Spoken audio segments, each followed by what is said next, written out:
ആരോമനെ ഉമ്മറിന് എന്താ ടീമിലെടുക്കാത്ത? ഇവൻ ചെറിയ കുട്ടിയല്ലേ, അധികം പ്രായം നോക്കില്ലല്ലോ. അണ്ടർ 14 അല്ലേ? അപ്പൊ ഇവനും കളിക്കാല. അവന്റെ ശരീരം നോക്കിയേ. ഇത് വലിയ വലിയ പിള്ളേരാണ്, ഇങ്ങനെ ടഫ് ടൂർണമെന്റാണ് ഷംക. അവരൊക്കെ ഇങ്ങനെ ഗ്രൗണ്ടിൽ റിയാക്ട് ചെയ്യാന്ന് പോലും പറയാൻ പറ്റില്ല. നീ എന്താ പയ്യനെ പ്രാക്ടീസ് എടുക്കാത്ത? അവൻ ചെറിയ ചെക്കനല്ലേ, വയസ്സിലൊന്നും കാര്യമില്ല. അങ്ങനത്തെ മെസ്സി പന്ത് കളിക്കും. അവന് എത്ര വയസ്സായി?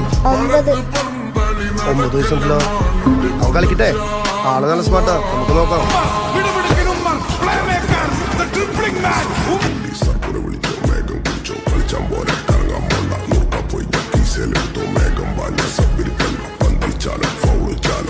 കളിച്ചാൽ